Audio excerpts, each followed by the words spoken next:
coucher là. Et bonjour tout le monde, on se retrouve de bon matin afin de terminer ce Little Orpheus. Et si on aura un peu de temps, avant 11 heures, je pense qu'on essaiera de collecter les différents bonus récupérables. Vous voyez dans le choix d'épisode là, en haut à gauche maintenant, il y a appareil 0 sur 9, 0 sur 10. Ce sont des trucs à trouver dans chaque niveau, mais on peut les obtenir qu'une fois qu'on a fini un niveau. Donc, on continue d'abord, dans un premier temps, le niveau 7. Après, on fera le 8 et le 9. Et après, on repartira sur les collectibles.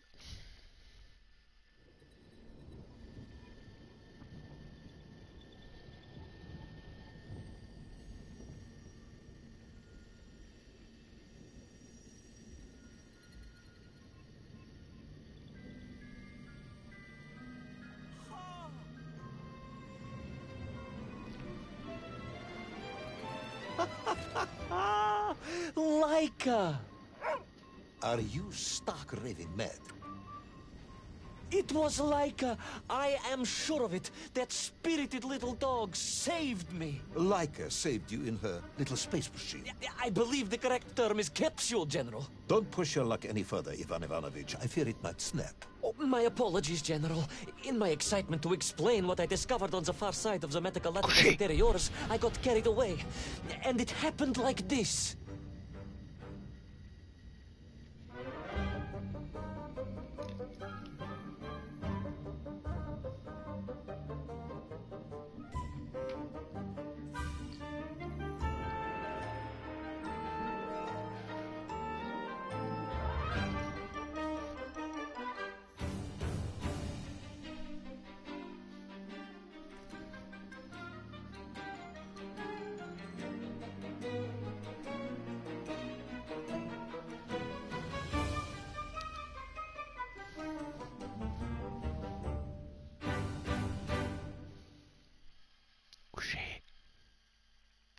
Épisode 7, Metagalacticus Interiorus.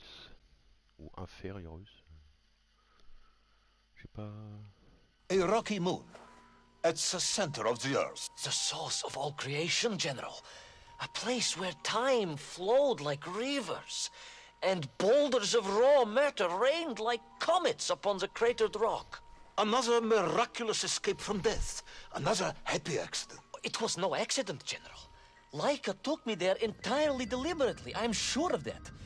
She continues to be a heroine and a savior and protector of our great nation.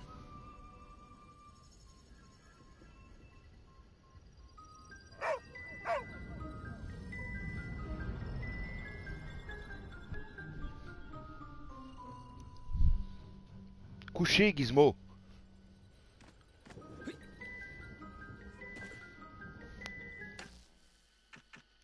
Ouais, c'est bien. Interiorus. Metagalacticus Interiorus. Voilà. Laika died in orbit. No, General, she did not. She's very much alive and happy, and currently living several miles below our feet. Laika is dead, Ivan. She most certainly is not, General. This is the real world, Tavarish. A world where you did not go to the center of the Earth, and Laika died in orbit. In my world, General, Laika is still alive. A better world, some may argue. Very well.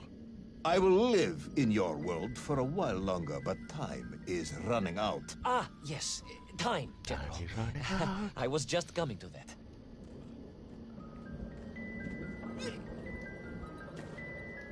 There in the distance it stood, enveloped in a mighty time storm. The world clock, General. The beating heart of all history.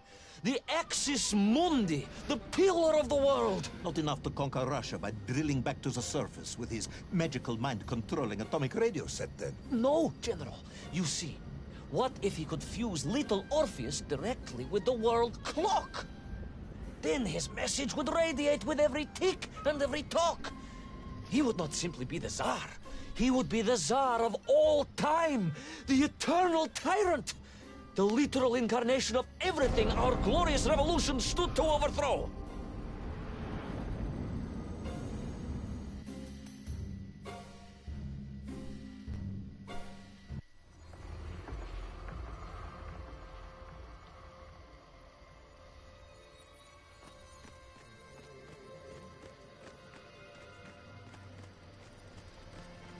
Sonikiv! Uncanny, General.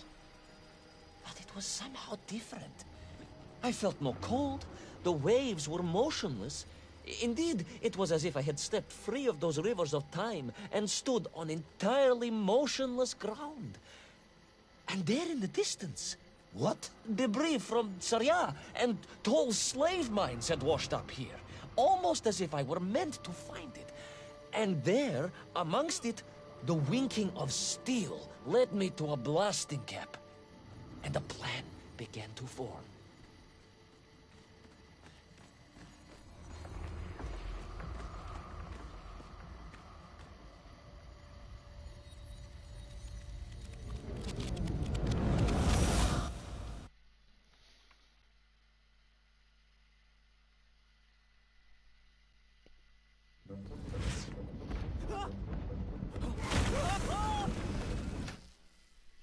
Un instant.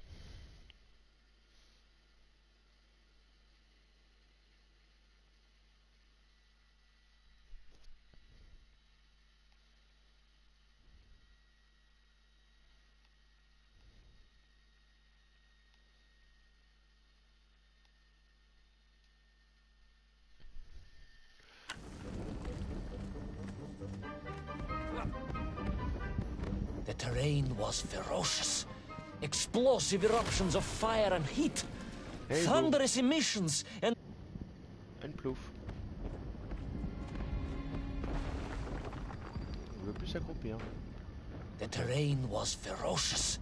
Explosive eruptions of fire and heat. Thunderous emissions and lethal gases. Much like your cousin Pavel, perhaps, as a result of consuming all of those stolen eggs. Aha! General, you have been listening after all!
Mais tu vas te coucher, Gizmo?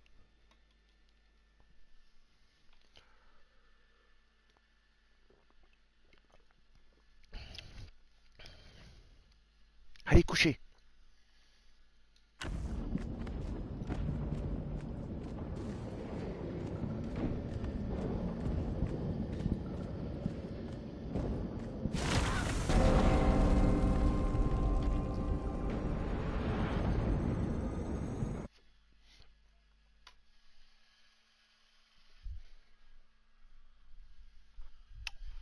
Agartha again.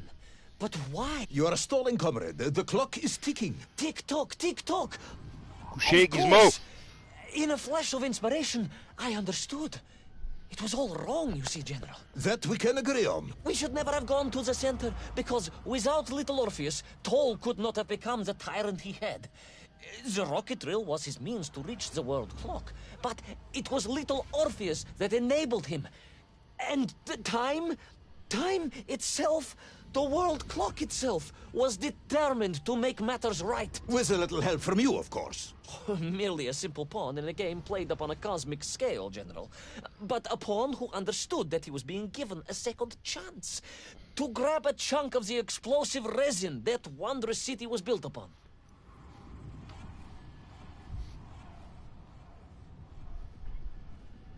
C'est bien, bébé, c'est bien.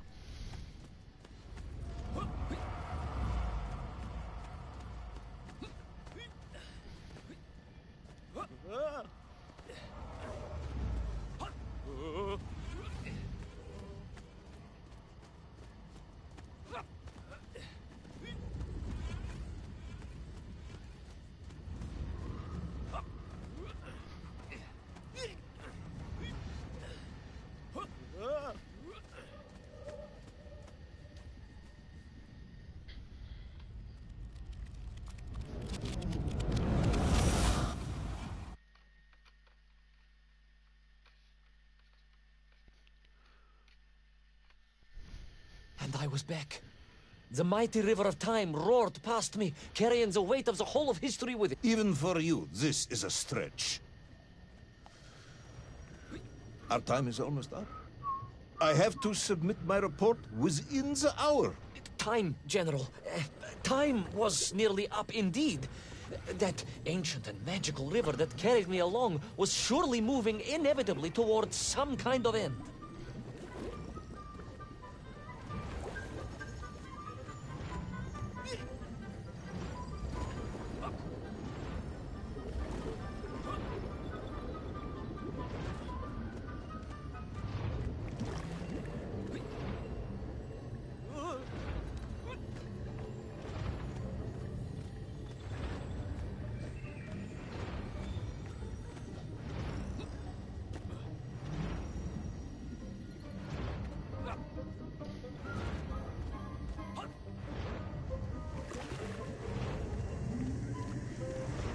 Voilà, voilà.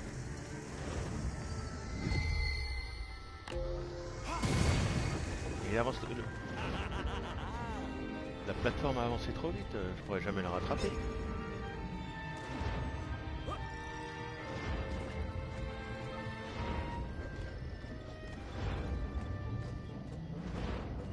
Enough. No more Privalov. No more stories. No more lost worlds and space dogs. I'm full of it. It is nearly midnight, and you have not given me the adequate explanation for the whereabouts of little Orpheus and the atomic bomb. But, General, I am about to tell you what happened when I finally caught up with the villain Toll. I do not care, Tavarish. I simply do not care. You have worn me down, and it is time to call a halt to this. I bear you no malice, comrade. In many ways, I admire you, but time is running out. Yes, General, yes. Time. Time. Because it was time itself that suddenly appeared to be on my side.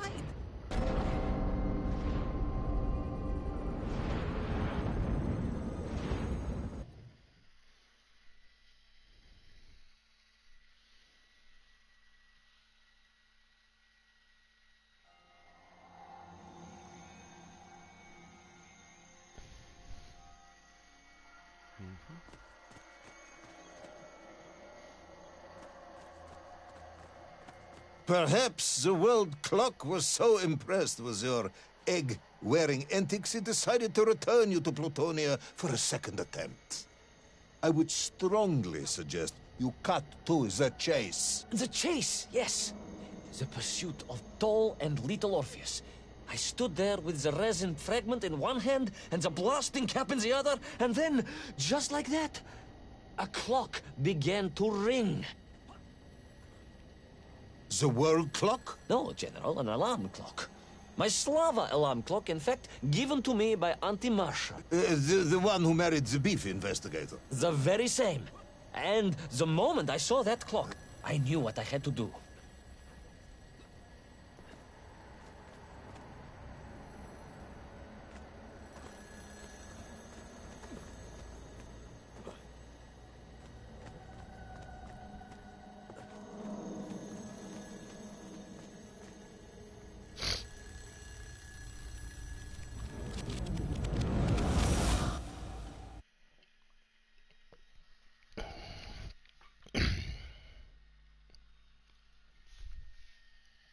Yes, I'm waiting. A bomb, General. A bomb to destroy a bomb.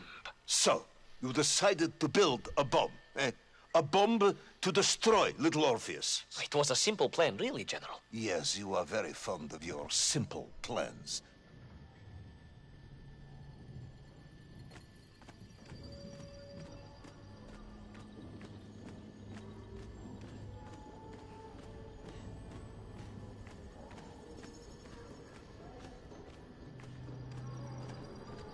It was the last time I was to see those poor enslaved Mink on my journey.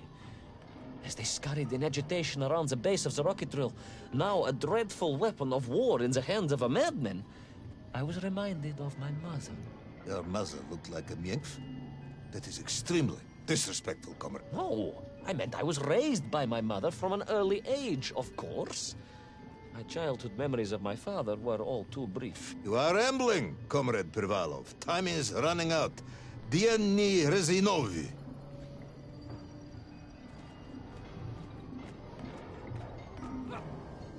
Time will run out for us all, General, will it not? And it ran out for my father on the shores of Volga. Your father fought at Stalingrad? He did, General. So did I. Well, so you see, General. Perhaps we are just the same, you and I. Perhaps we are all just Menkf in the end.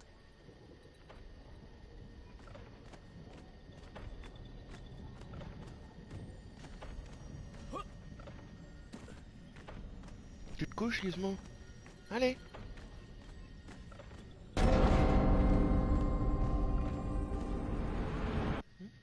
Voilà, c'est bien vu. Attends. Hop. Voilà.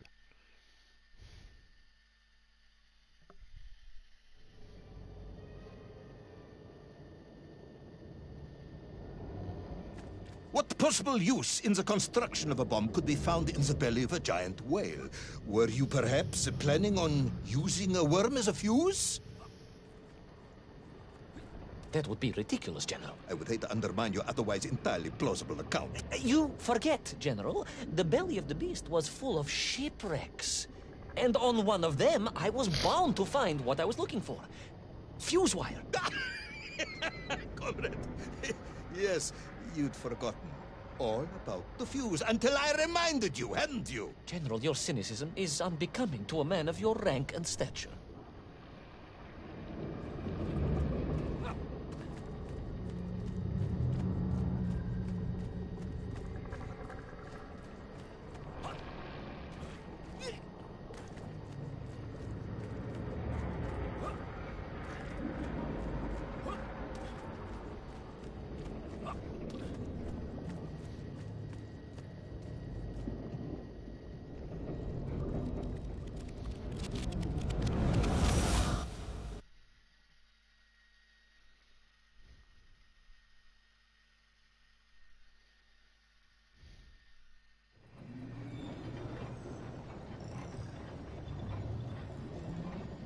Bouge pas.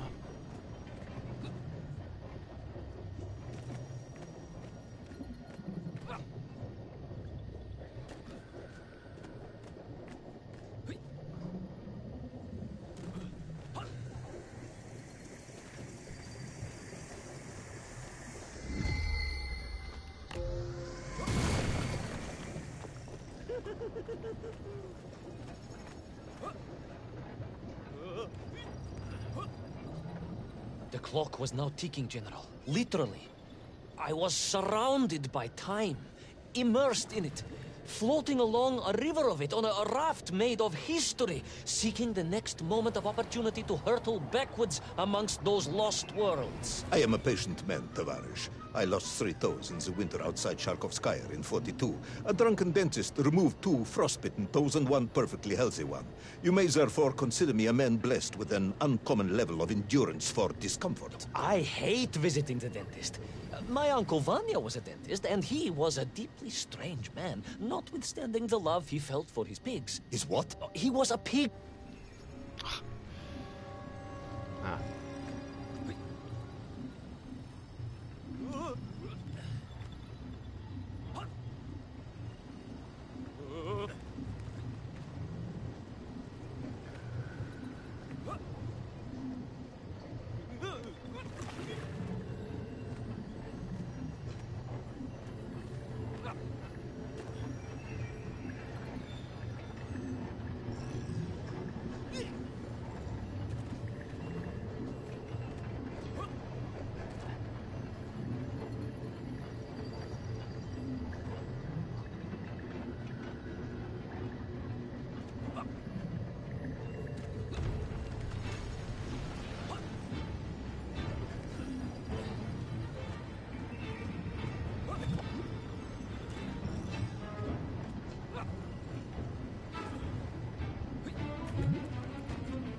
Ah merde. Oh putain. Les enfoirés.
And so to the ocean floor, and that strange submerged city, and those poor lost vessels. To find a shell case to hold all of my scavenged ingredients, the last piece I needed to construct my bomb. Ah, yes, I have been waiting for this. General? Time, Ivan Ivanovich. Whilst you have rambled on and on about it, I have simply bided mine. I am a patient man, as I have said. Yes, I don't feel I paid enough attention to the story about your toes. Do you have specially made shoes? Enough!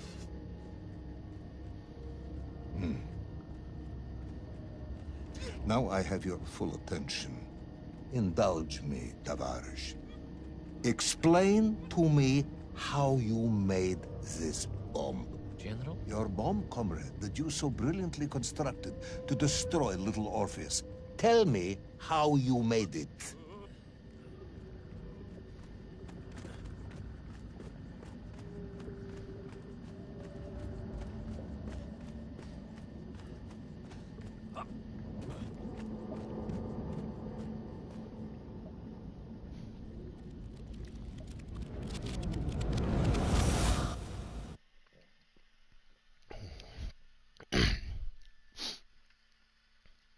Well, In detail. The type of detail that should present no problem to a man who is actually capable of building a bomb, which I suspect would be an entirely different man to one who cheated on his entrance exams for the cosmonaut program.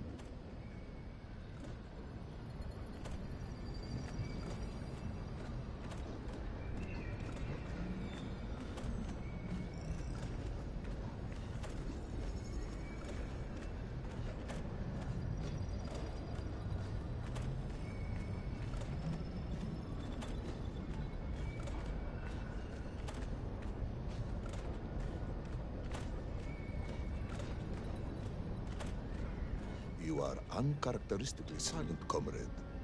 Cat, got your tongue? if I may, General, perhaps just a minute or two to gather my thoughts? There are precious few minutes left. We have reached our conclusion, I think.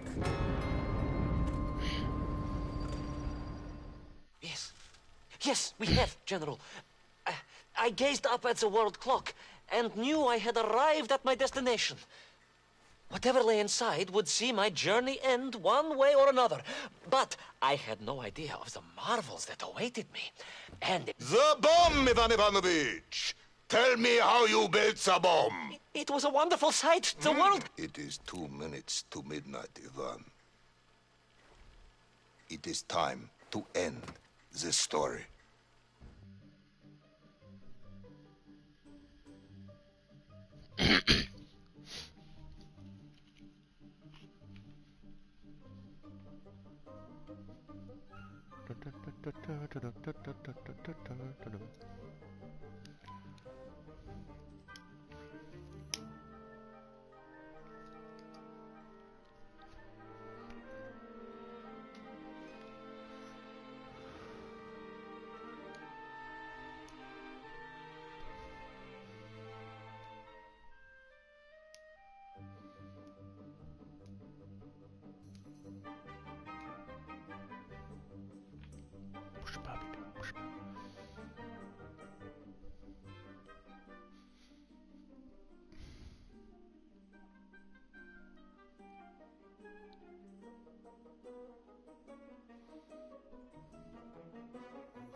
étape, plutôt là.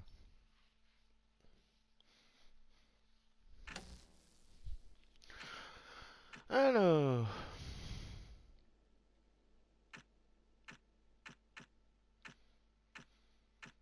nous passons donc à l'épisode 8, le pilier du monde.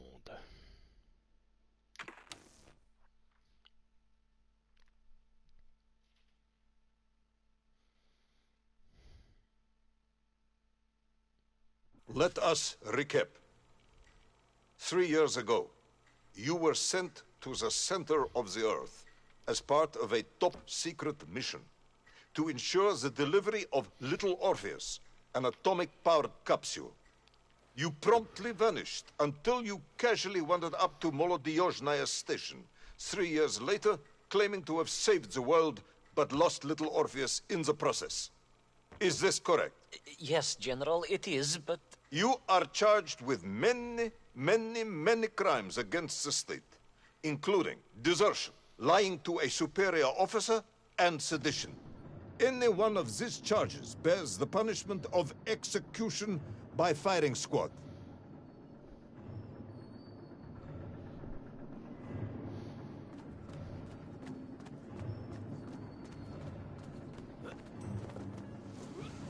Ouais, je peux de nouveau avoir la glissade. General, you must be reasonable. I did my best. It's all true, I swear. I swear upon the lives of my family. Oh, do you? Auntie Marcia and Uncle Vanya, the traveling tinker and the pig dentist, or perhaps Cousin Pavel, the criminal mastermind with the unhealthy taste for eggs. How stupid do you think I am, Comrade Pivalov?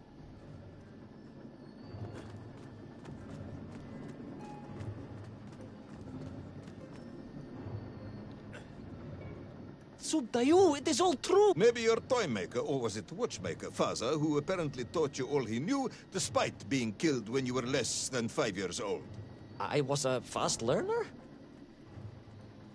You have precisely 1 minute to convince me not to summon the guards, and have you shot on the spot. A minute? A lifetime. It's all I need, General.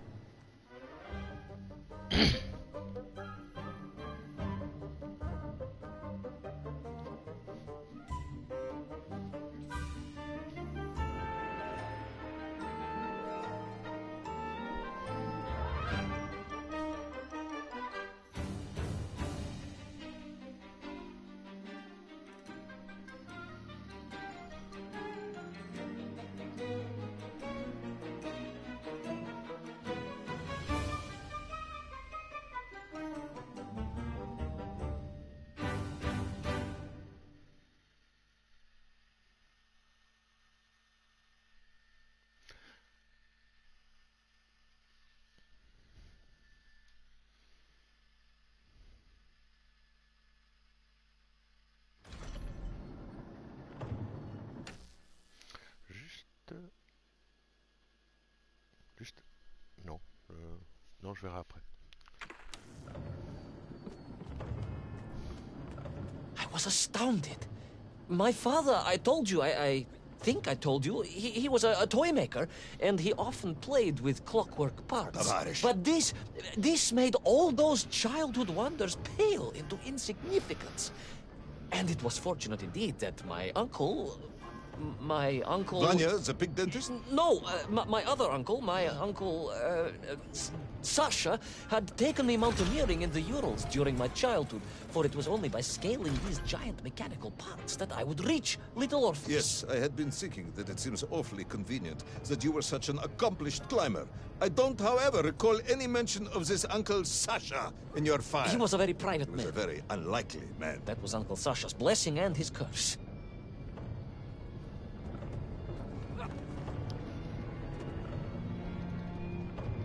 Alors. Ah.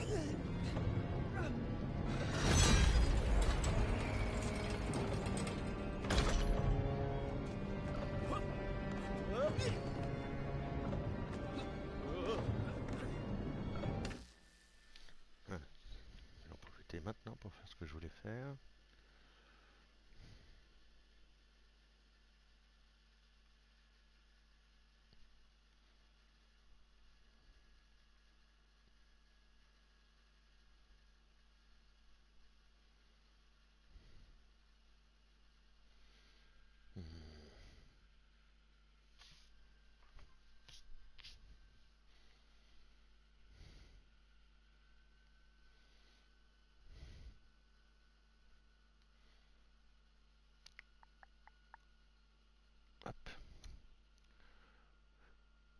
Ça va être rapide.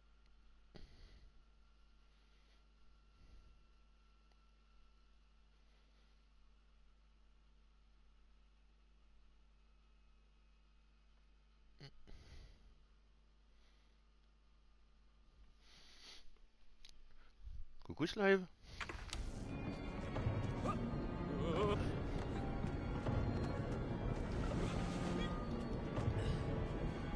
Passe en dessous toi.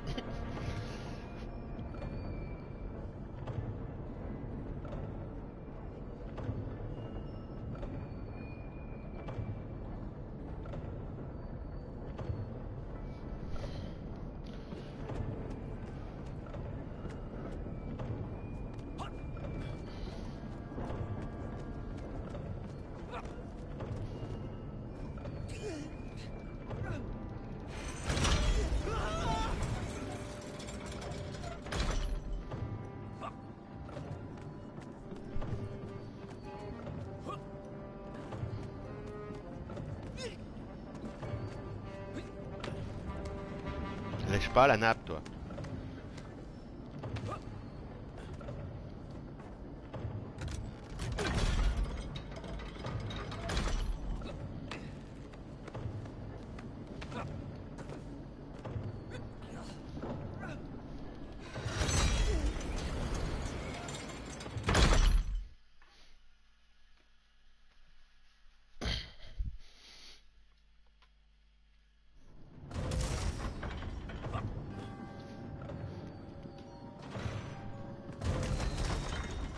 Ah, je le sens bien ça.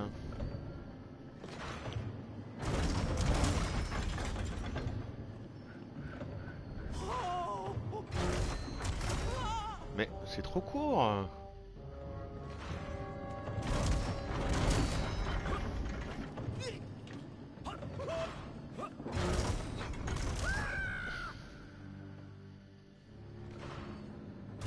Hey, coucou.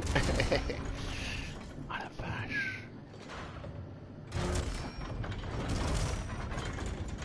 Ah, celui-là, il descend pas.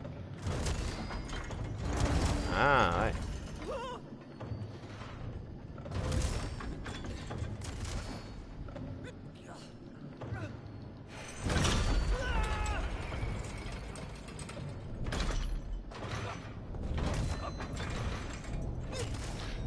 Ah, bah oui.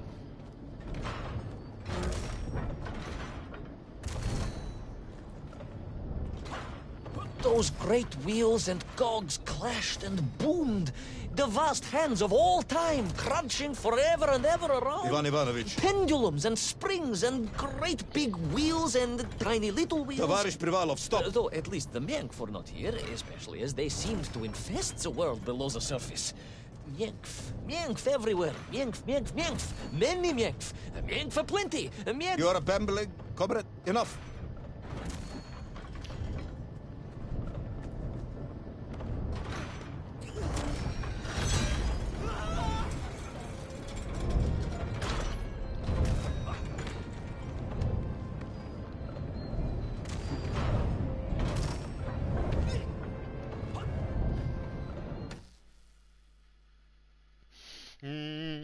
Non. C'est des Russes en fait qui parlent.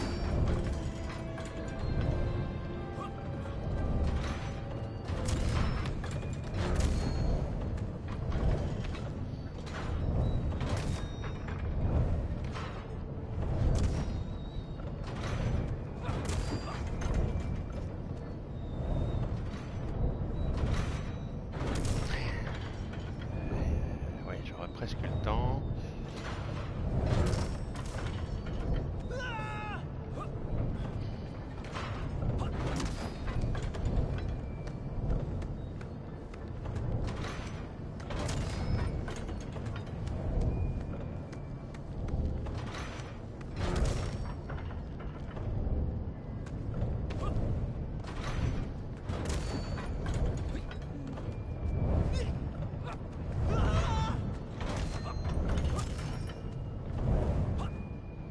Eh oui, j'ai sauté pas comme il fallait.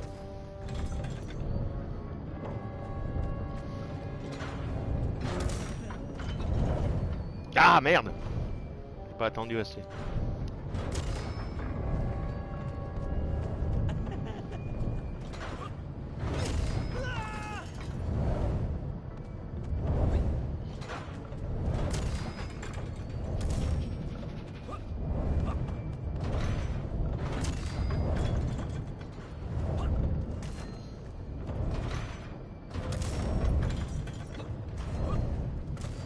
But where was Toll?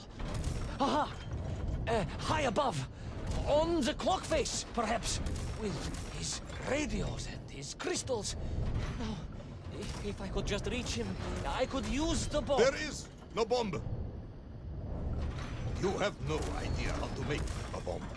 You have no idea about how to do anything one might actually expect of a cosmonaut. The bomb? Ivan Ivanovich! General? Time is up.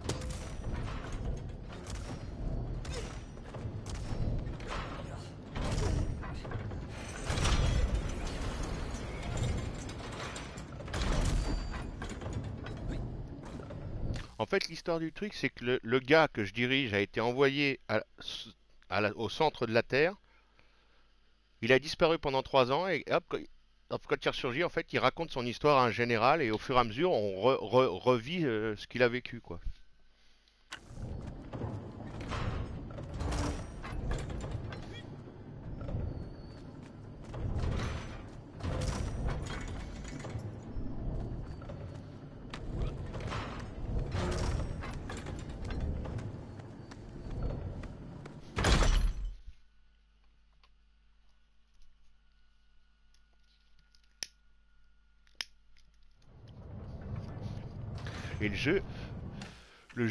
Et en fait, ils l'ont découpé comme si c'était des épisodes d'une série télé, quoi. Chaque chapitre, hop, c'est une partie différente.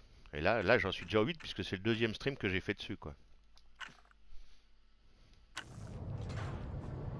Ah mais, fallait pas retourner à gauche, évidemment.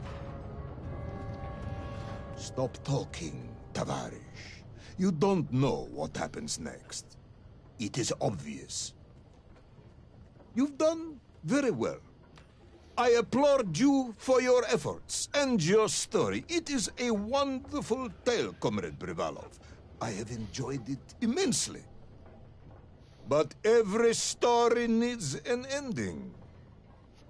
And it is clear yours does not have one.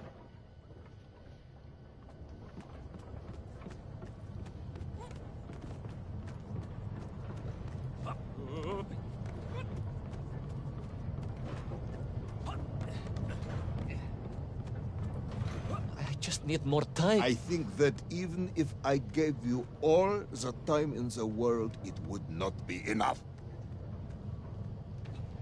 No, General. I can do this. That is, I remember what happens next. I just need to catch my breath and compose myself. We both know how this story ends, comrade.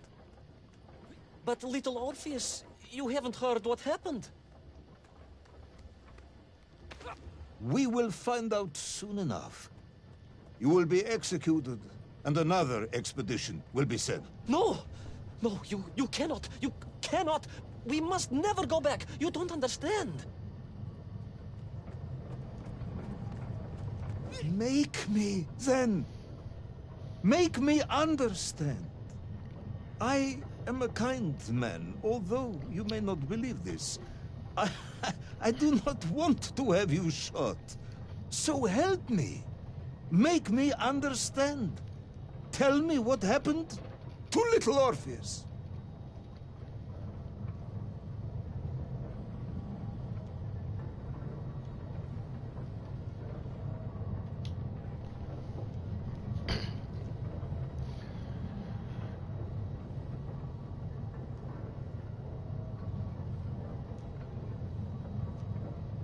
Alors bien sûr, comme l'aventure est complètement abracadabrantesque, comme dirait l'autre, le général, il le croit pas, quoi. Qu'il interroge.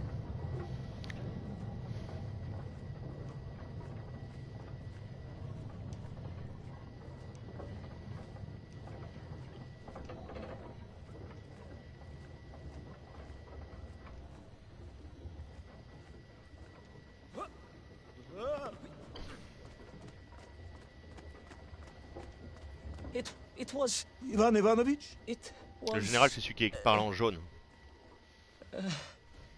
It was... No. I'm sorry, General. I'm sorry, I have no idea. You are right. I simply cannot think what happened next. It's just... a blank, General. There's nothing there. I am very tired, you see. Comrade Privalov. Ivan. You're right. It's over, General. Perhaps you would be so kind as to write to my mother. Of course I would. You are a kind man, as you have said. And, General, Yes, Ivan. was it a good story? Oh, yes. It was an excellent story. Thank you, General. I am just sorry I couldn't give you an ending. Unless... General, Quiet, Tovarish. I am thinking. Unless... I seem to remember that there were many problems with little Orpheus during production. General, Problems with the casing around the atomic battery. Concerns. concerns, General.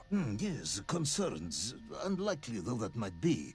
Yeah, it seems if I remember that it failed to secure properly. A sharp blow could spring the hatch and expose the fragile casing of the bomb to any would-be vandal. I'm not sure I follow you. A resourceful yet forgetful hero might, one would think, take advantage of that fact. But how, General? Where would I find something to strike it with? The son of a watchmaker would easily find something within a giant clock mechanism that resembled a hammer, surely. A hammer? Why, yes, General. I do remember now. I grasped the hammer-shaped thingamabob. Let's just agree it was a hammer, Ivan. Yes, of course. Let's do that. I recovered my senses, shook my head, and looked about me. In my distracted stupor, I had climbed further up the tower than I ever thought possible. In front of me was the clock face, and I gazed out through it at the sheer expanse of history. And I knew whatever happened next... happened next? The hand of destiny had fallen upon your shoulder. Yes! It had. And what an extraordinary hand it was.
Calmez-toi.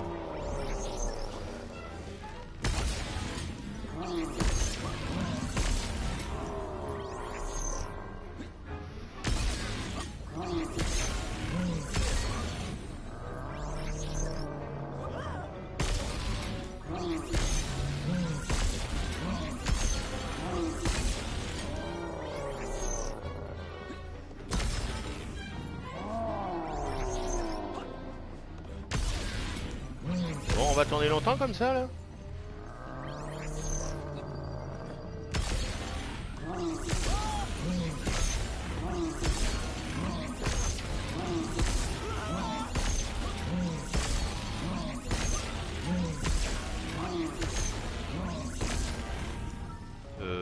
Raté.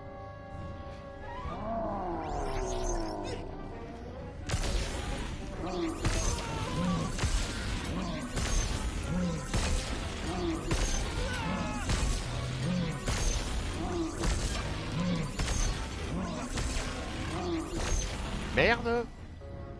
Alors, saute au bout pourtant.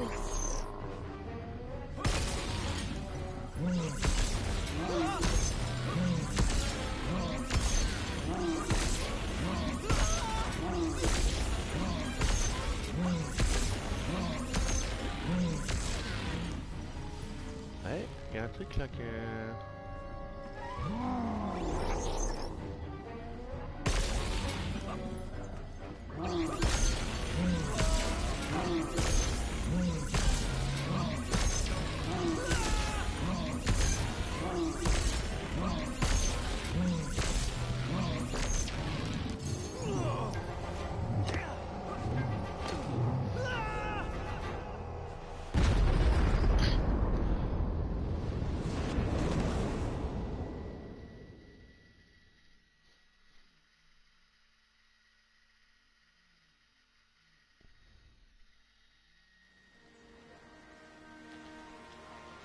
And so, Thor was defeated.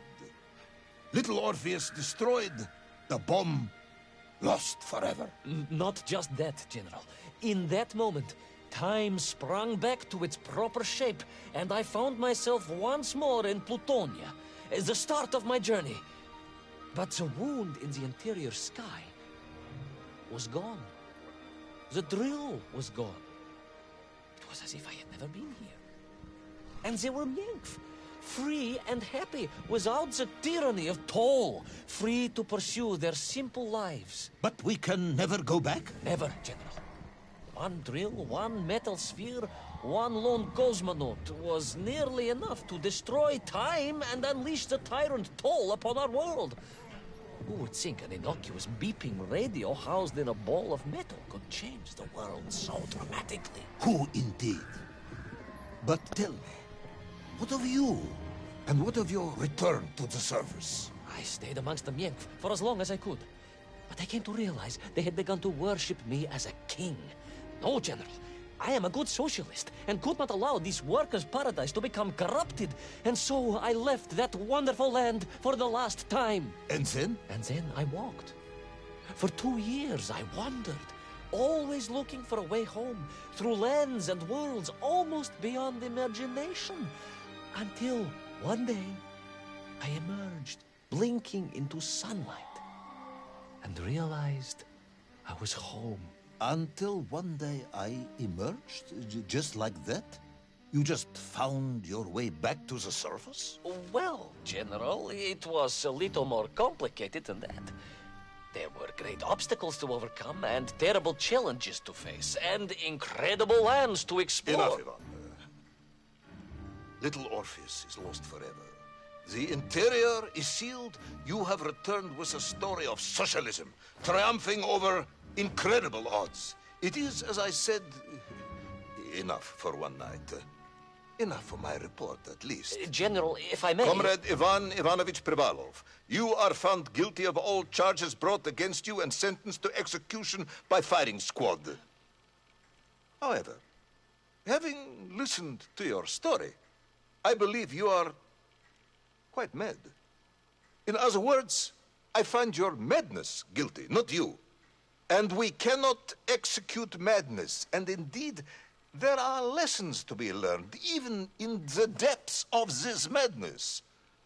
Perhaps the Americans were right to send the chimp after all. So, General? Get out of my sight, Ivan. Go home. Enjoy a state pension as a madman. Just make sure I never see you again. Yes, General. Of course, General. Anything you say. I shall be small and quiet and live a life without excitement and... Out! Until one day I just emerged. Oh, very good, Tavarish. Very good indeed.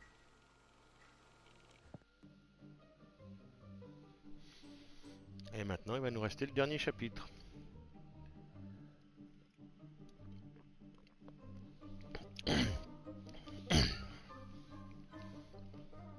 Ouais, chaque chapitre, en fait, ça procède comme un épisode télé avec intro, générique de début et générique de fin de chaque épisode, quoi.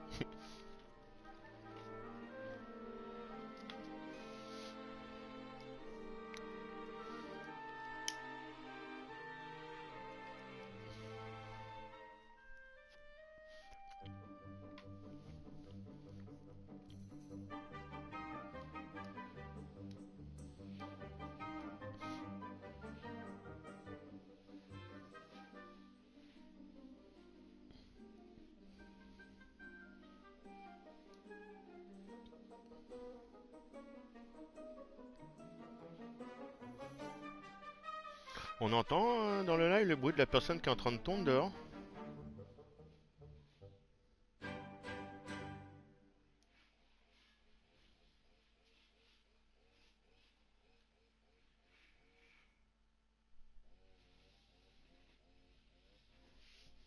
Ah bah ça va alors, c'est cool.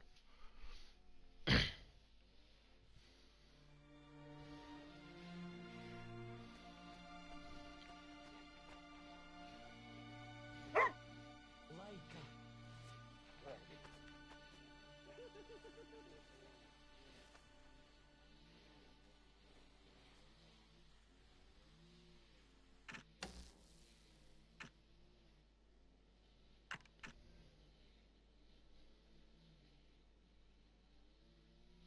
Voilà, dès qu'on a fini un chapitre aussi, on peut revisiter chaque monde pour trouver les sphères jaunes là, qui sont en gros comme des collectibles quoi.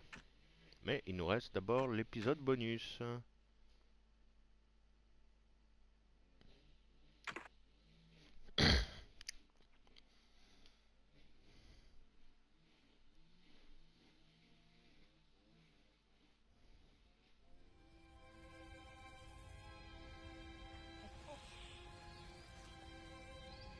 Who's the best space dog?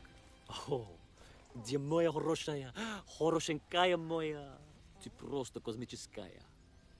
Eh? Who's the best hairy cosmonaut? It is indeed a lovely sunset, and it reminds me of the skies of Peru. I didn't? I never told you about the wonderful Sky City? Well, it was an extraordinary place, but one filled with dangers. Well, it might have been simple for you to cross it, but you were in a space capsule. I had to rely on my own 2 feet, my noshki. Feet which, I might add, had just crossed the interior, beaten the villain Toll, and helped inspire the Myank to a workers' revolution. Oh, that's all very easy for you to say, but your idea of civilized behavior is licking your own bottom in public. No. My adventures above the clouds were filled with untold dangers, death-defying escapes, and some really quite extraordinarily large Bielorybitsa. And it happened like this.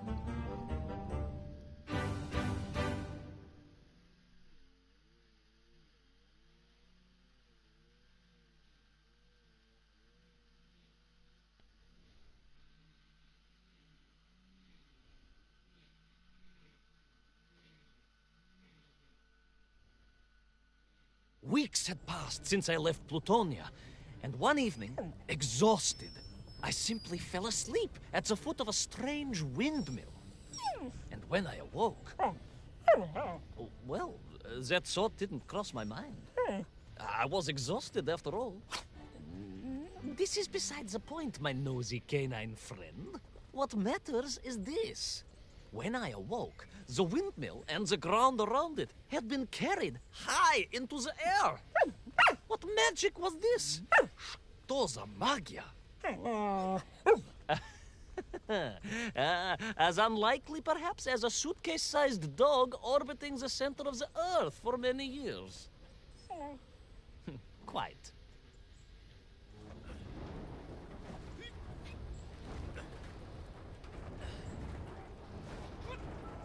Quick as a flash, Kakmonia, my training leapt into play, and I began to paddle the strange contraption through the clouds in search of answers. It is entirely possible that a miller who owns a windmill capable of levitating high into the air may also own a flying machine. Oh, now you're just being silly. May I continue my recounting of how I sailed over the sky gardens towards the mystical city of Peru? Oh, I must, my moi ushati drug. I must.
What powerful emanations!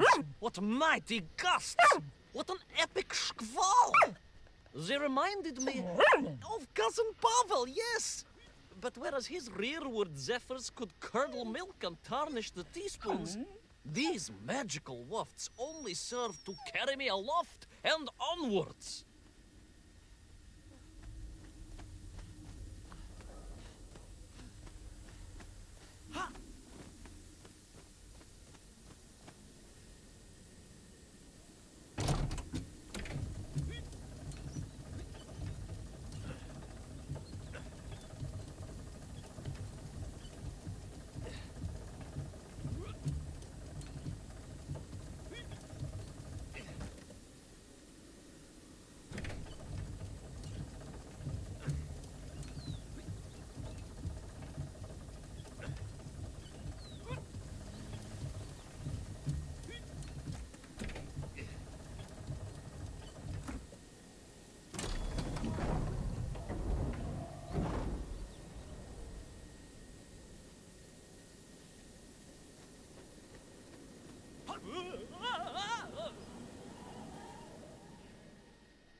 C'est ce qu'il fallait faire. Ouais, apparemment. But something was afoot in the gardens of Perun. This horrid muck, staining the surfaces and making my nose curl. Yes, it was positively Pavelian in scent. But it did not belong here. I think I once told you of Auntie Masha's passionate encounter in a cable car with the manganese entrepreneur from Chiatura. Now, Auntie Masha told me that there was a disagreeable stain and smell all around those factories and smelting works. Our industry is not without its dangers. Could it be that the once bucolic gardens of Perun were being corrupted by unchecked pollution? After all, science is a double-edged sword, my bristly confidant. Consider Zemikov. Of course. I apologize. Прошу прощения. Two-headed dogs is perhaps a rather insensitive analogy, but not without justification in this instance. I have seen the blemished lands around Norilsk, but I could not believe that I would find such pollution here. But this was nothing to the true horror of what was shortly to unfold.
That terrible Strashnaya machina, spewing its poison into the air, had created a monstrous thing.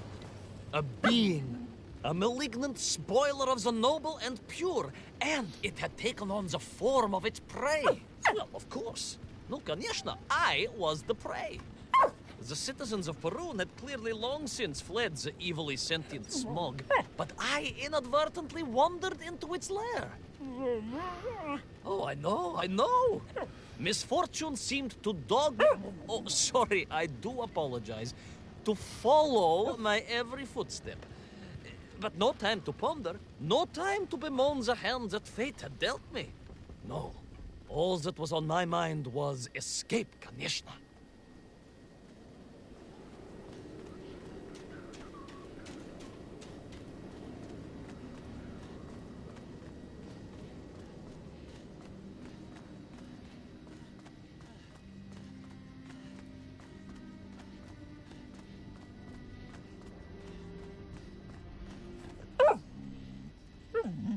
Yes, it was most interesting.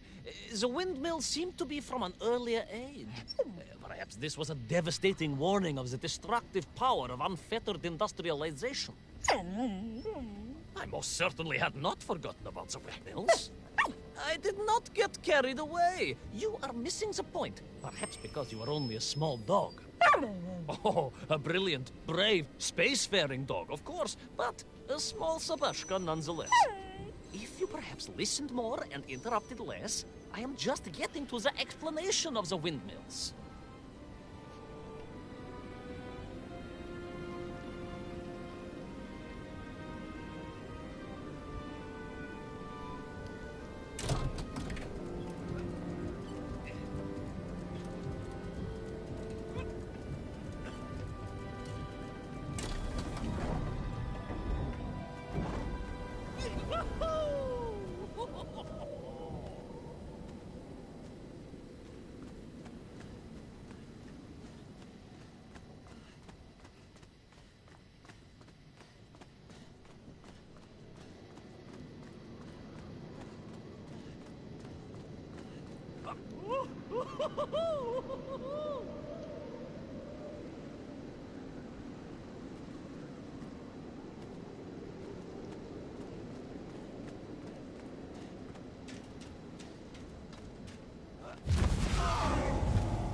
My stinking nemesis was back. But more interesting was the change in the city. The Ah, bah wind... oui, d'accord.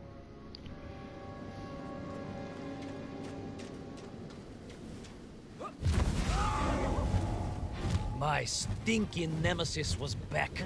But more interesting was the change in the city. The ouais, windmills ça arrête au were bout d'un moment. fading out, clearly obsoleted, mothballed, relics. Instead, a sense of an obsession with power was apparent. Vast engines, terrible machines, ever hungry and reliant on the rapid consumption of fuel, the production of toxic fumes and choking gases. Pride, my pushisti compadre, pride, ambitia, ambition, the dark side of science. Zemechov's had too many. Don't be ridiculous, dog. Only a Durak with the intellectual capacity of a ringworm would think windmills are in any way harmful.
chaque fois j'ai pas le temps de le tourner le truc, ça va être compliqué.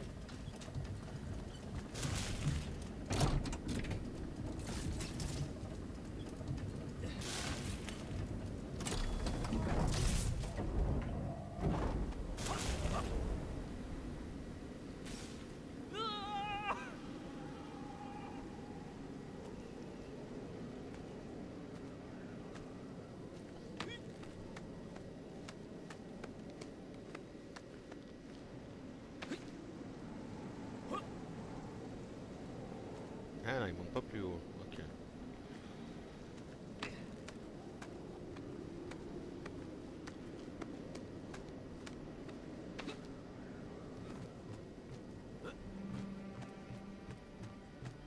Of course, you never had much of a chance to travel. Sarcasm doesn't suit you. You don't have the tail for it. You do, at least, have a tail. Mind you, family gossip maintained that so did Uncle Rabliem. Although it was apparently little more than a stub, and a source of considerable discomfort and social anxiety for him.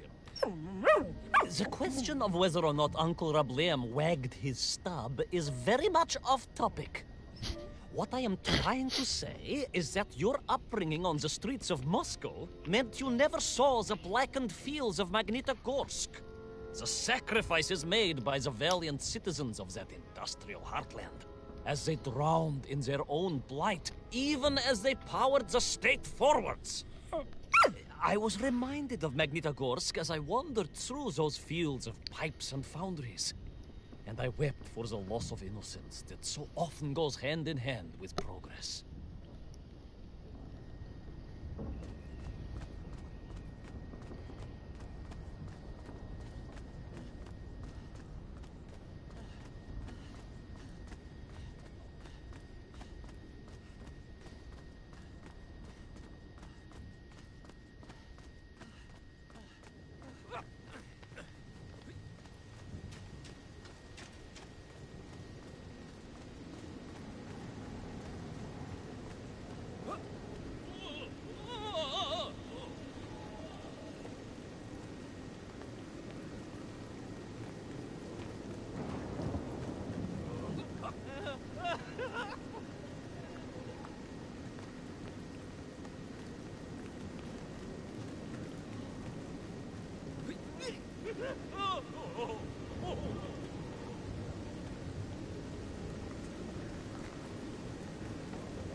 Indeed!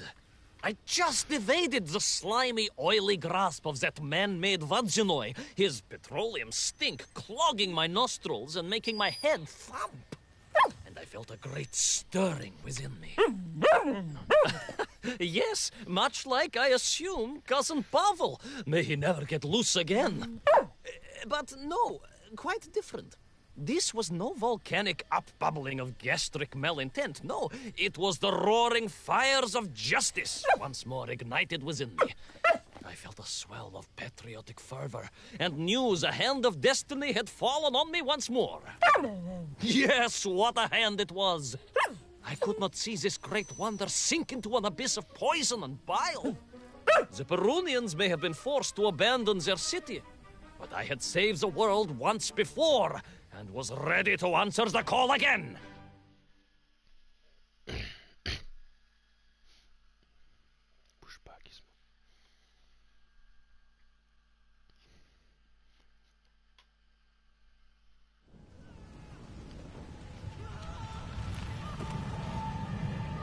pas.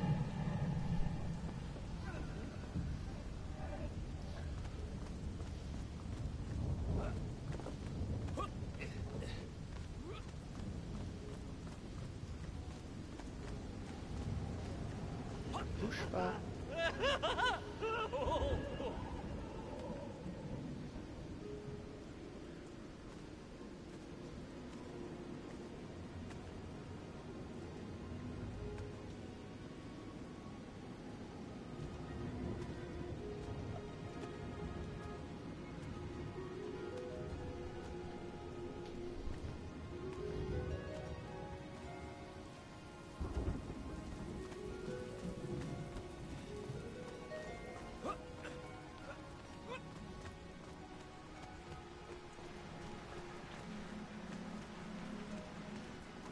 What strange metal Bielaribitsa clearly designed to swim through the air? I was amazed. And there was more. Beneath the fins, I spotted the apertures of hoses and was reminded of the time Auntie Agrafina devised a contraption to water all of her copious algae beds simultaneously with one flush of the toilet by a system of pipes and valves that ran throughout her house. Можно так сказать, in a manner of speaking, yes. Her algae were most irrigated, although her neighbor Victor was washing his trousers in the sink at the time and was bruised quite severely about the face and body. But these were no ordinary flying metal fish. They were designed to expel air, fresh air, and push back the polluted clouds.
There is, of course, a fine tradition of looking to nature to solve problems of a scientific or military persuasion.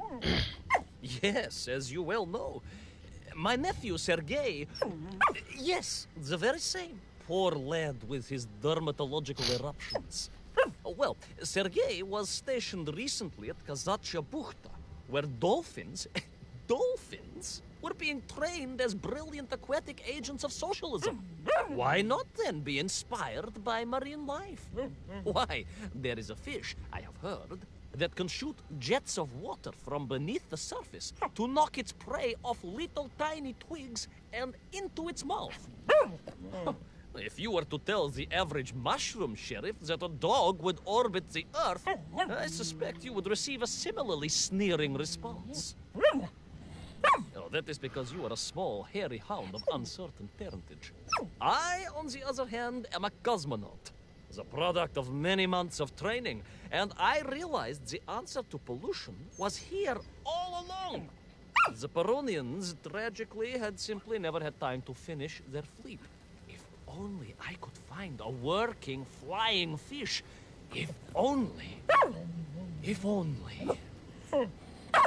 Yes. If only.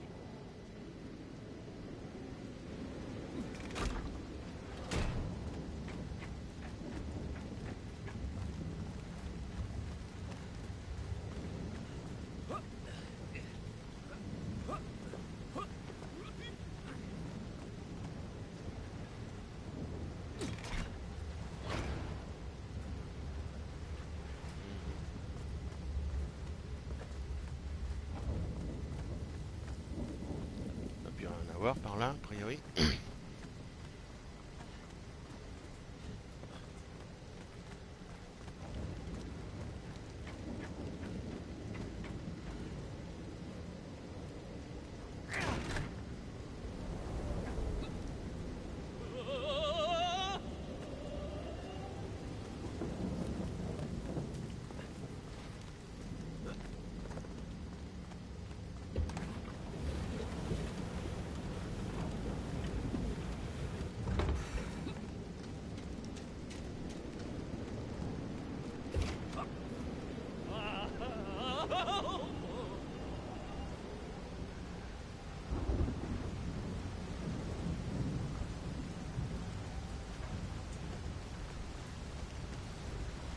It made perfect sense, of course.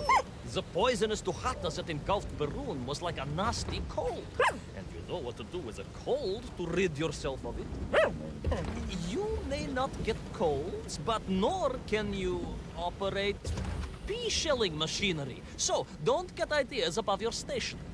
We humans, on the other hand, may produce up to 16 million perfectly unshelled peas in an average shift. But we are martyrs to our sinuses. But to clear them, aha! These are remedies we Russians have been perfecting over the long centuries of harsh winters. Onions. A quick snifter of onion oil will clear your head faster than a Pragviev can clear a hypothetical minefield. Yes, if I could find a functional fish, I would become that onion.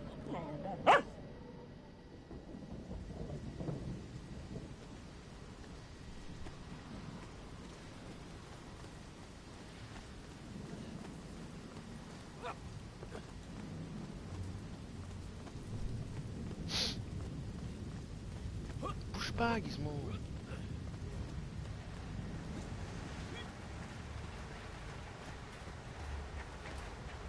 Mais...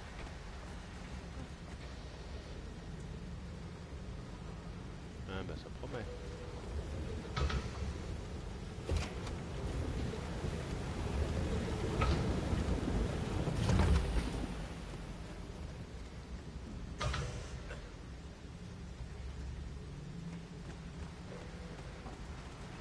Plus simple que prévu.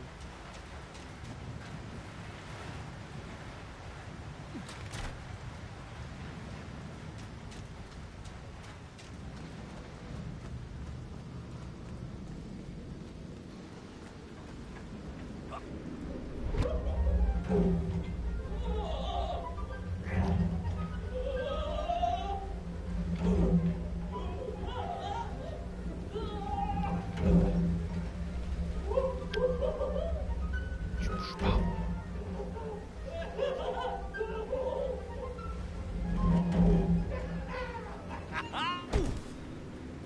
Et paf. Oula, on se casse. I was close. I could feel it. Yes, yes, the working fish, the ribka. I could feel I was at the heart of Perun, and my noxious pursuer had renewed its chase with a terrible vigor. Mais bouge pas, merde.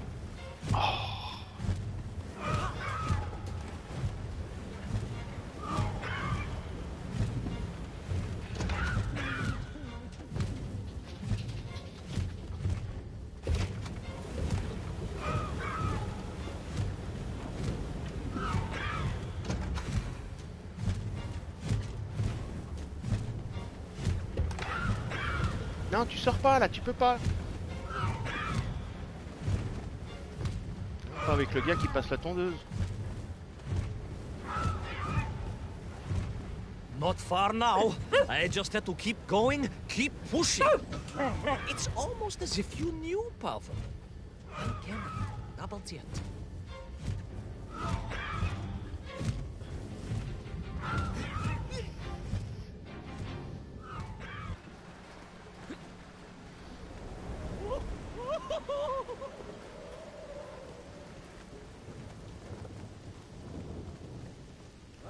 There she was.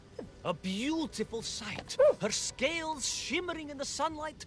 her fins poised for action, her onion cannons primed for a great aerial conflict unseen in the annals of human endeavor. And you are just jealous it was a bigger flying machine than yours. No, bilious pal. It was time for science to fight back. Yes, my hairy compatriot. Paechale! Onwards to victory!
Voilà. Des tirs horizontaux aussi.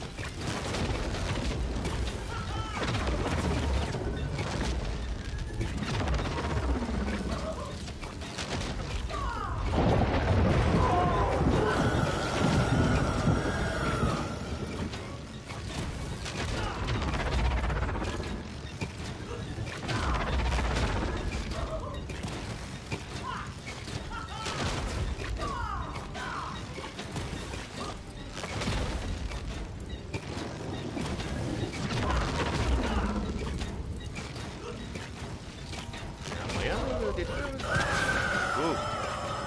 Calme.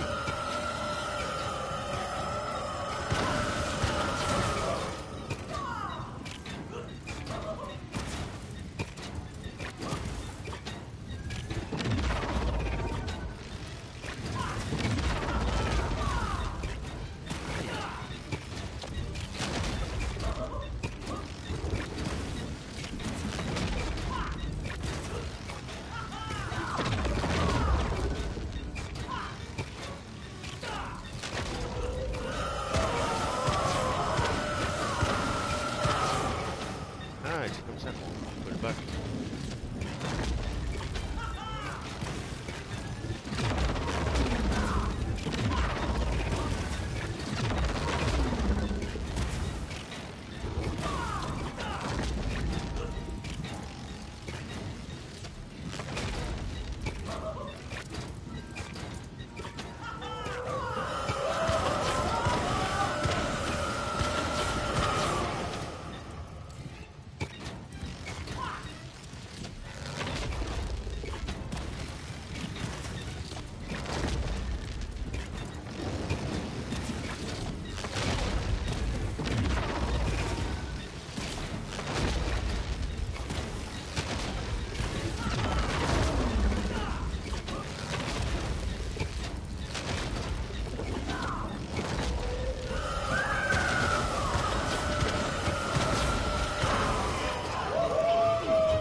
It was a miracle.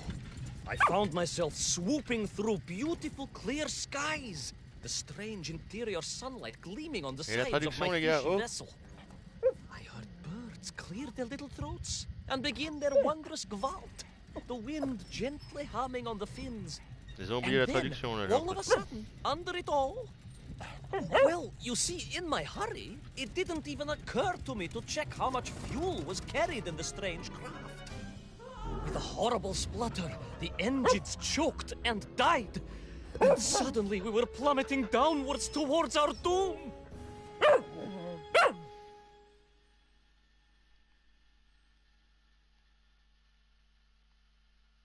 I did not. A simple mistake that many have made. Why, my Aunt Agrafina met her untimely demise being late for a fungal sculpting seminar and making exactly the same error. Only, unfortunately, it left her stranded in sub-zero temperatures just outside Pravachitsinsk. She wasn't found until 18 years after her own funeral, but was perfectly preserved. Remarkable, really. It is beside the point, yes. So, there I was. My fabulous ship had become a terrible prison. I was hurtling to my almost certain death. My triumph turned to tragedy. But then... Well, you know what happened next. Even so, moi magnati drug, that is a story for another time. A most extraordinary story, of course, filled with dangers and wonders, and canals, and invasions, and strange doorways to other worlds. But perhaps too long a story for now. Yes, indeed, my canine tavarish. Time for soup. Auntie Agrafina's famous borscht. Coming? You know, I think you really did have the happier time in Perun. The benefits of being a suitcase-sized dog in a little space machine, perhaps. Ah, yes, the correct term is indeed capsule, as I told the general once. Why, a letter just the other week. He's thinking of retiring, he says. Yes, and moving to Bashkiria to nurture bees. Bees? It surprised me, too. I thought if animal husbandry was to be his passion, it would be a large, manly animal like elk, or bears, or a caban. Perhaps the bees he is thinking of are particularly militaristic. Or stingy, yes. Did you want bread with your soup? In which case, there's half a tin of old beef you could also finish. Somewhat gray, but I'm sure it won't taste awful. Yes, my four-legged associate. Now, did I ever tell you the story of when Uncle Rablien got his stub ensnared in the seat of a wicker chair in the finest fish restaurant in the whole of Taliatsia?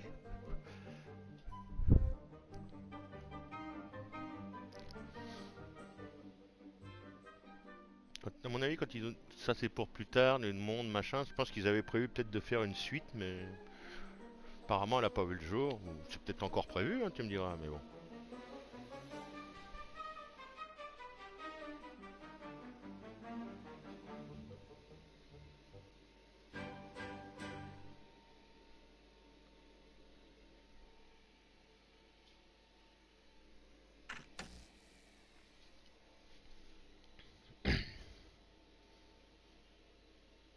Alors, maintenant, là, on a un peu le temps pour aller chercher les orbes du premier chapitre.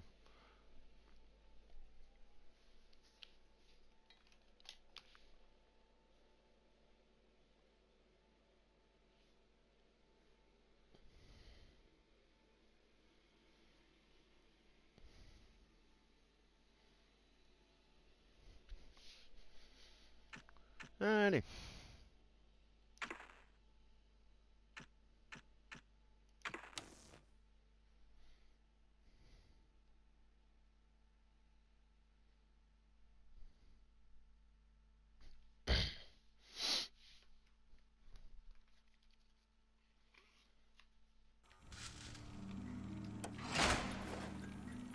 You are comrade Ivan Ivanovich Privalov.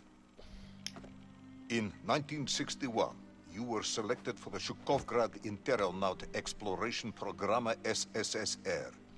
Despite failing your basic physical and being caught cheating on your entrance exams, on the morning of the 12th of April 1962, you boarded a rocket drill containing the experimental device Little Orpheus, with the purpose of descending through the Earth's crust to discover the relative hollowness of the interior and its suitability for colonization. No, you've lost me, General. Did I do what? You and little Orpheus were dropped into an extinct volcano to drill to the center of the Earth and find out if we could establish a city there. Note, if you will, that this date is over 3 years ago. Mais c'est comme ça. Bon, trouvons les orbes.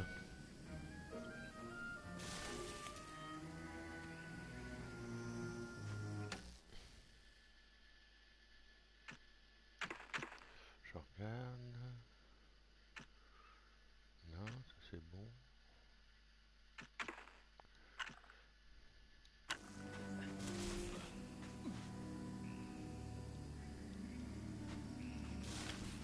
Alors, où c'est qu'elles vont être cachées ces... Ouais, Chinese Room.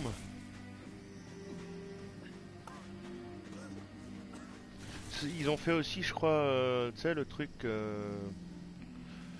un autre truc là, un simulateur de marche un peu, qui dure 1 heure et demie à peu près, je l'avais fait. Ivan Ivanovich, can you describe little Orpheus to me? Of course. It was large and round and had something of a disagreeable smell. I was referring to its technical specification. Well, General, I am no man of science, but it had this radio thing that I was supposed to use to let the surface know I had arrived, and some sort of battery wrapped in this lead box. But I was told to not touch anything under any circumstances, and I did notice the engineers who worked on it were quite a shifty bunch.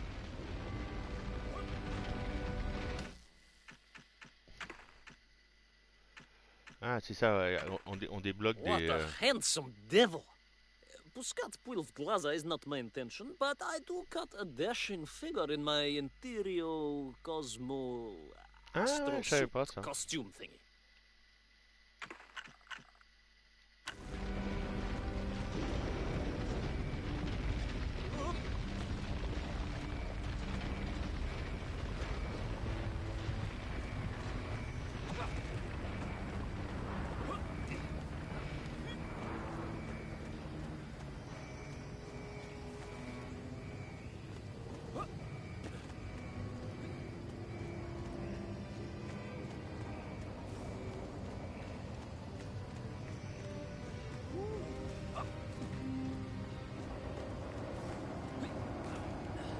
The little Orpheus device contained a radio transmitter capable of sending a signal through miles of solid rock.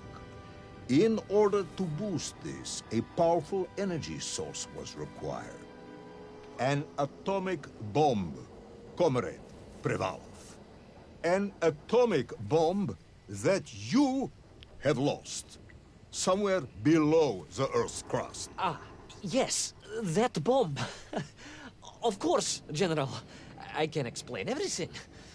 But it is a long and somewhat complicated story. And let me assure you, this is not a case of milking chickens. But you won't understand where your bomb and little Orpheus has ended up unless I start at the very beginning and you let me tell you where I've been for the last 3 years. Ah voilà, je crois que le truc que je te disais que c'était un peu un simulateur de marche, c'est Dire Esther.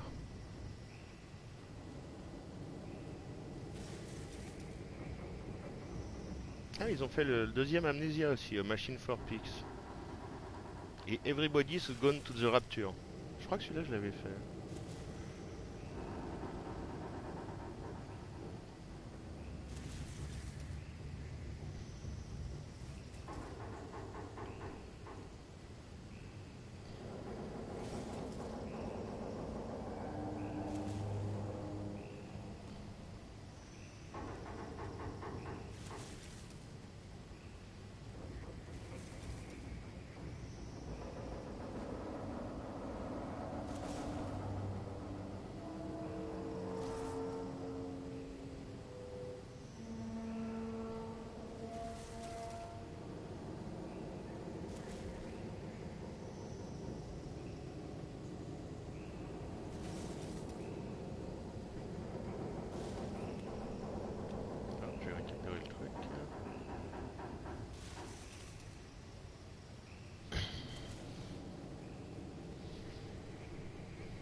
merde, j'ai pas vu.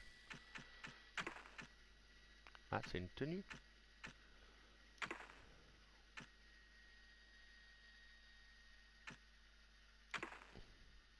Ok. Ah non, c'était celui-là. Ok.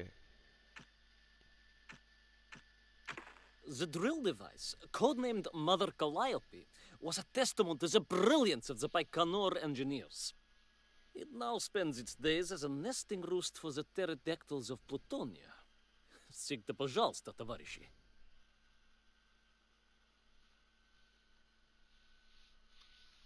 Ah, attends.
Ah, bah ça y est, les bottes du jour arrivent.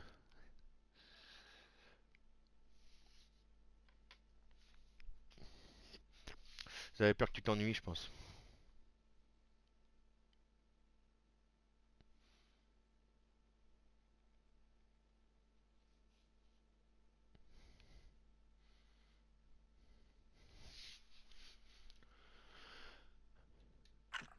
Hop, ça c'est vu. Allez, on passe au suivant.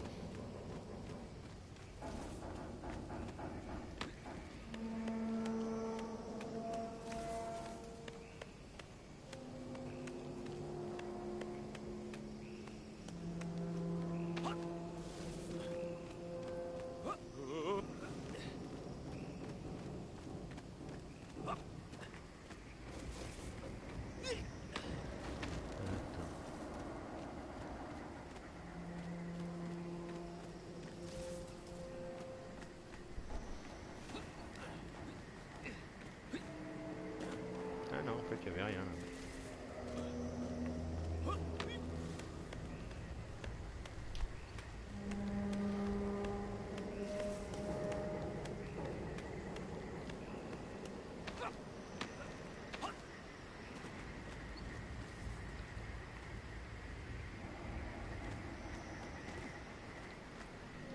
Merde.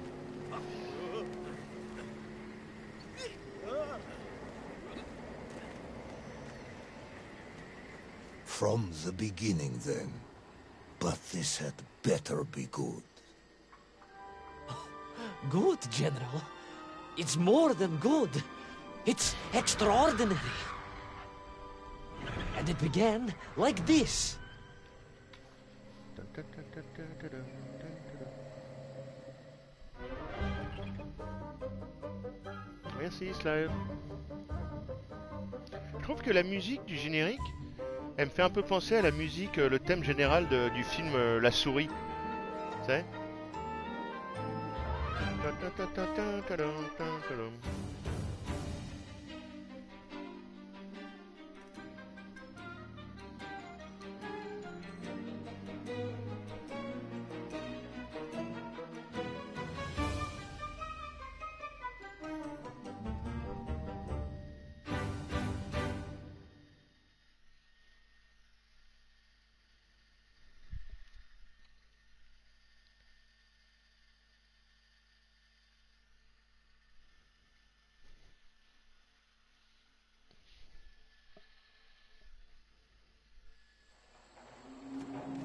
An extraordinary sight.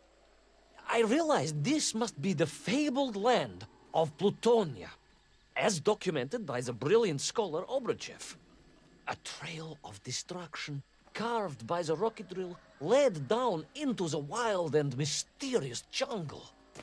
The rocket drill itself must have snapped in half somewhere below Kamchatka, and little Orpheus bounced out and became lost in that prehistoric forest. If I was ever to get home, my mission was clear: to find little Orpheus.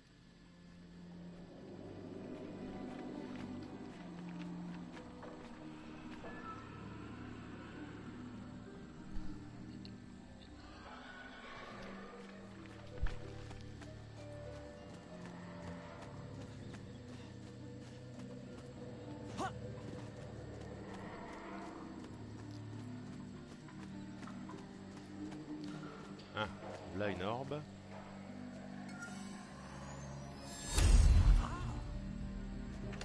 The little Orpheus was a cramped and smelly affair on the inside, despite its remarkable exterior. And there was a definite smell of dog. They assured me it was specially constructed for a cosmonaut, but I remained skeptical. It definitely smelled of dog.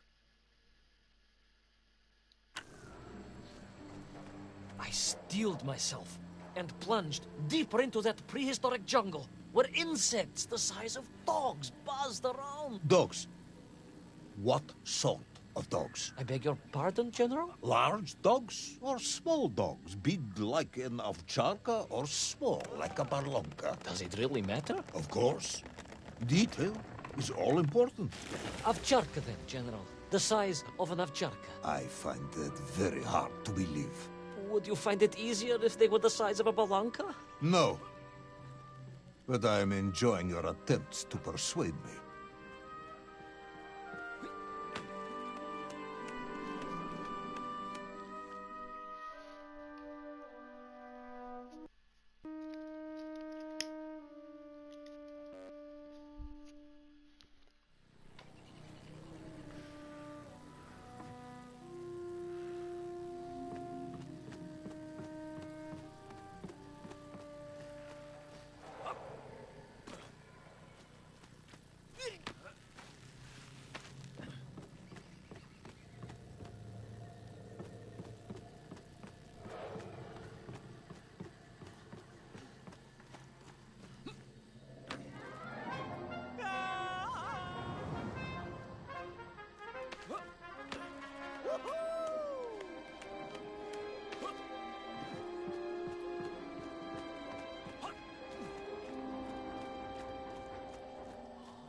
Another part of the rocket drill. But still no sign of little Orpheus.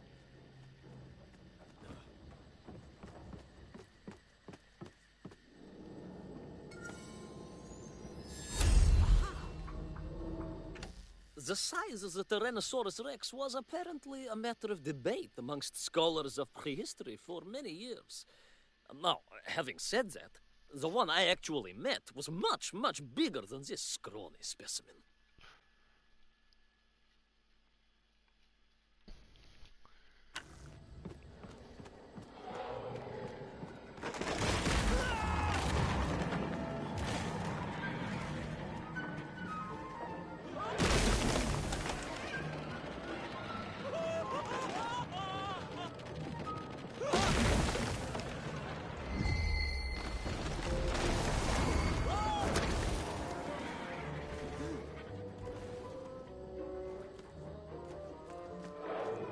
Ah, mais chaque fois, la dernière,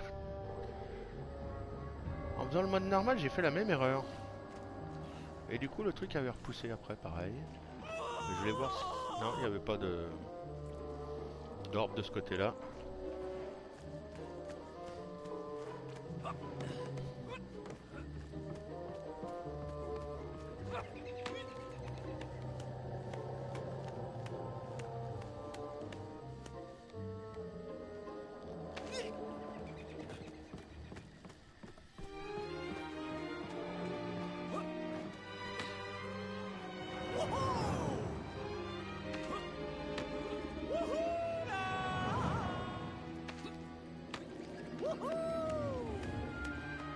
Ah, l'un et l'autre. Between the trees, I could see huge beasts. larger and more ancient than any known to our modern times. Could it be that Obrachev was right? And deep below the Earth's surface, prehistoric monsters still roam freely. Yes, yes, but little Orpheus.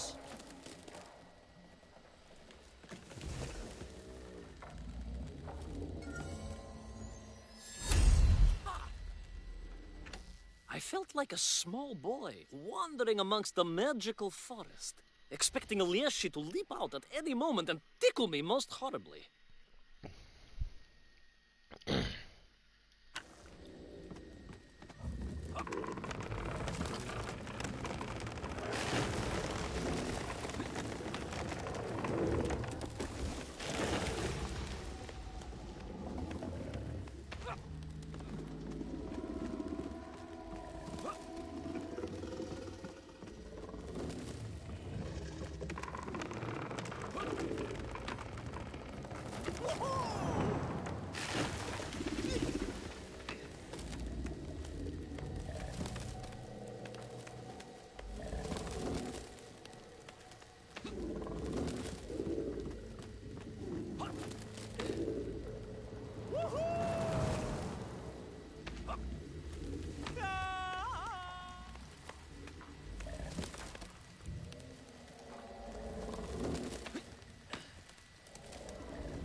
Terrible lizard intent on making a snack of me was none other than the most awful of the monsters, the Tyrannosaurus Rex. Oh, now you are an expert on dinosaurs. Oh, hardly an expert, General. Just educated by the best schools in the world, like all good socialists. And I remembered one crucial thing. I'm listening. Well, its greed is without bottom, its hunger is ferocious, but its brain is absolutely tiny. So, it can roar and roar as much as it likes, but it will never be a match for the sharpened mind of the good Soviet worker. All I needed was a plan to outwit the monster.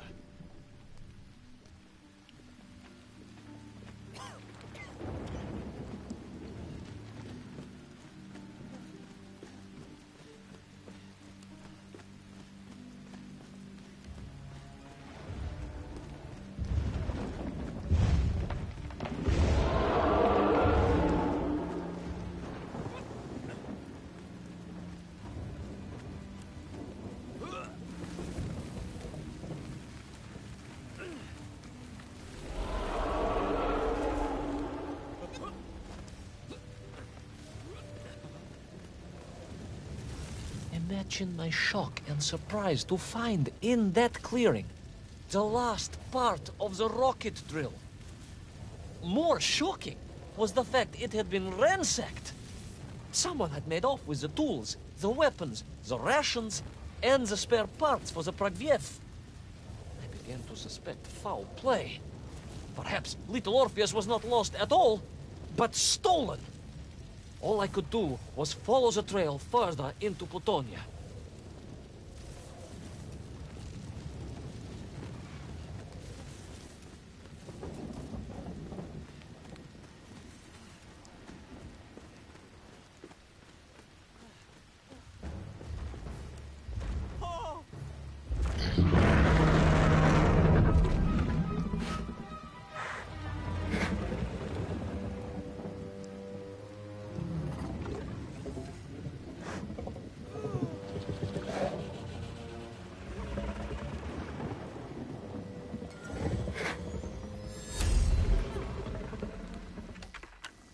Ah merde.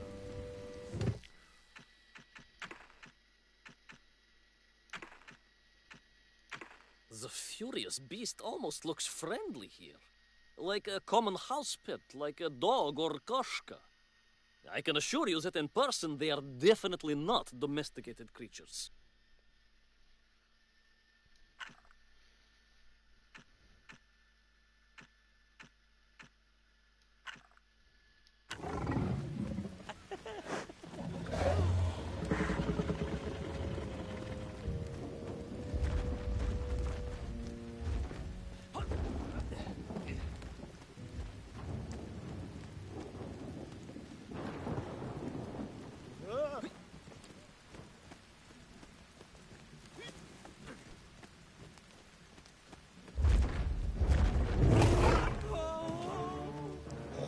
So we all agree this was the fabled land of Platonia, do we?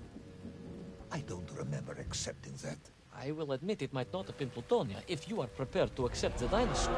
This isn't a negotiation, Ivan Ivanovich. General, you can disagree all you like, but there's very little you can do to persuade me it wasn't a dinosaur. I might not be able to persuade you, but I can always have you shot.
I must say, I liked the mustache. I'm disappointed I was made to shave it off before my descent.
Hop, ni vu ni connu, je t'embrouille.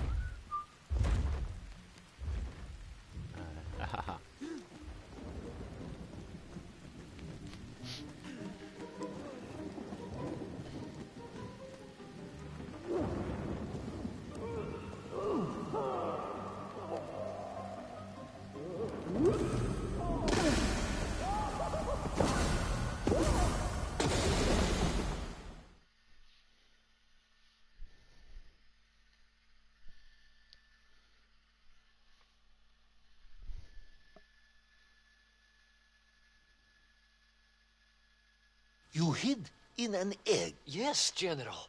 I hid in an egg. I am glad to hear your military training was not wasted. If only I had a single legion of men as brave and ingenious as you, with only 100 men equipped with eggs to hide in, we could roll across Europe in a day. General, are you mocking me? You are as sharp as you are brave, Tavarish. Avec les humains, ça marcherait moins facilement, se cacher dans un œuf.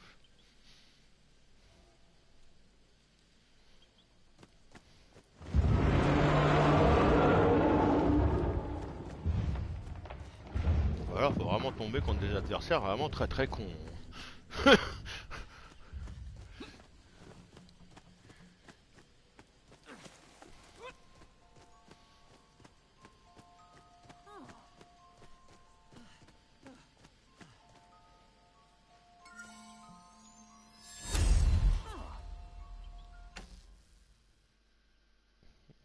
Débloquer la tenue de Laika.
L'effet domino.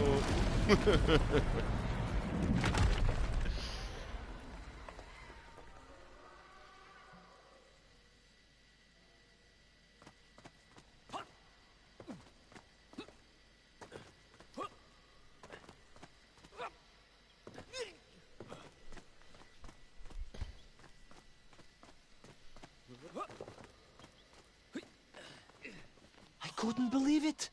I still struggle to believe it. A whole lost city, buried in that jungle deep below the crust of the earth. Who would have thought it was possible? Who indeed? It is, of course, a shame you didn't think to record the moment for posterity and help us all to get over our disbelief. But I did, General, I did. My training was excellent, and I immediately took out my komsomolets and began to document all I could.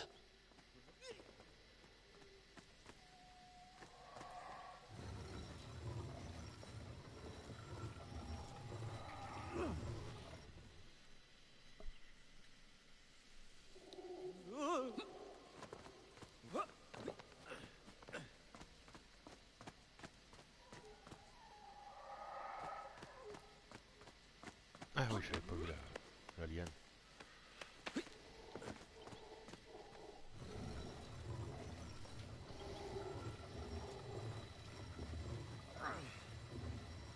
So, where is this camera now, then?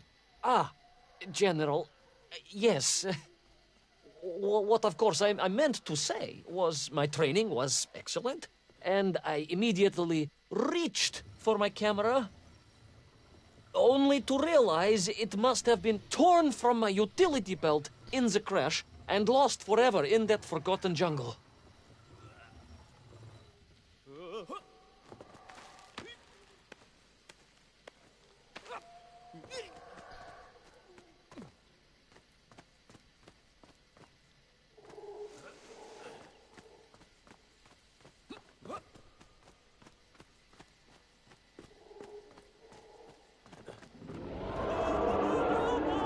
horrendous beast had returned and was hungrier than ever. Perhaps it was angry it had been fooled by an egg-wearing idiot. That is unkind, General. It may have been small of brain, but it was grand of stature. Whereas you, Ivan Ivanovich, are lacking in both departments. Presuming there were no more eggs to hide in, did you have a new plan? I did, General.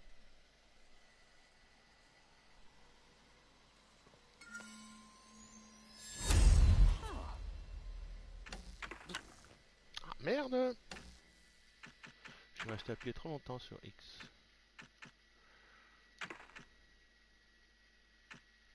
Plutonia really was a remarkable place. Quite unlike the small vegetable patch at the bottom of Uncle Sasha's garden in Shebalinois. I suspect his radisky were not carnivorous either.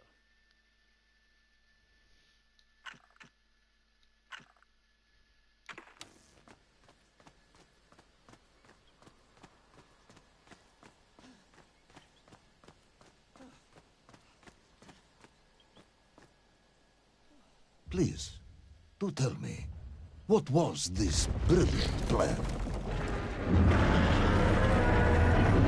I ran like hell, General.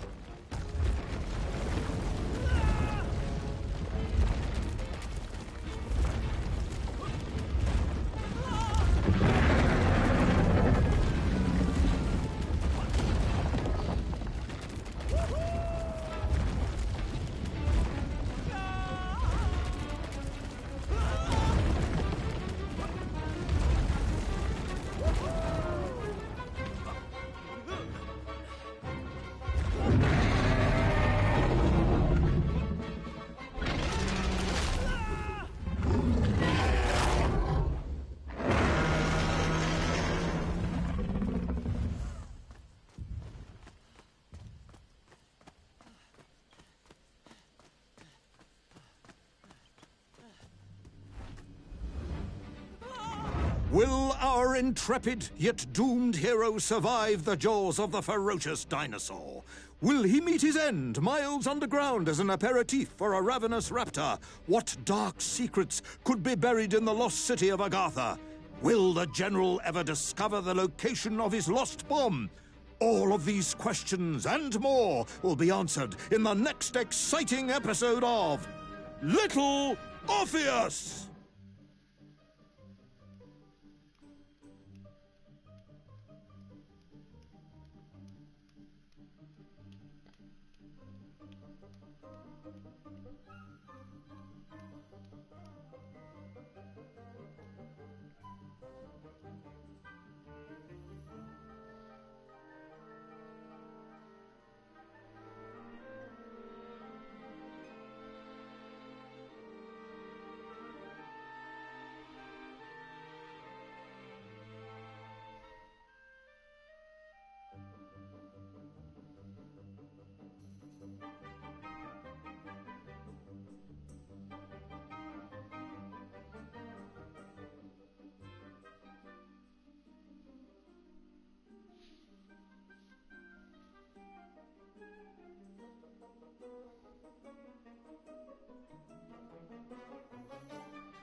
Bon, bah c'est bon, j'ai trouvé les 9 en tout cas. Bon, enfin, trouver, c'est un grand mot, ils étaient à chaque fois sur le chemin, donc... Je crois que dans les autres niveaux, dans les autres épisodes, il y en a que certains qui sont cachés plus dans des coins, je pense. Bon, bah voilà pour ce matin, pour Little Orpheus. On continuera à chercher les orbes des autres chapitres demain matin. Enfin, demain matin, pas sûr. Plutôt demain après-midi, en fait. Euh, Sinon, le reste du programme de la journée, on se retrouve à 13 heures pour s'attaquer au DLC de Darksiders 2, jusqu'à à peu près 17 heures. Et après, à partir de 8 heures jusqu'à 1 heure du matin, je repars sur GTA Online avec mon beau-frère et un autre pote. Alors moi j'arriverai à 8 heures et eux ils arriveront peut-être un peu plus tard. L'autre pote il arrive à 10 heures par exemple. Mais quoi qu'il en soit, de 8 heures à 1 heure, ça sera du GTA Online. Et à partir de 1 heure, je continuerai Rise of the Tomb Raider jusqu'à à peu près 4 heures. Voilà. Voilà le reste du programme de la journée. Donc bah, je vous dis à tout à l'heure, à plus, bon appétit, et puis bon, on se retrouve à 13 heures pour les DLC de Darksiders 2.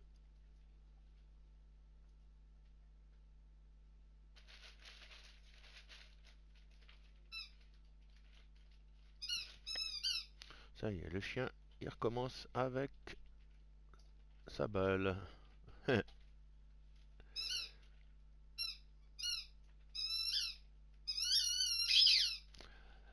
Allez, let's go les amis, à tout à l'heure.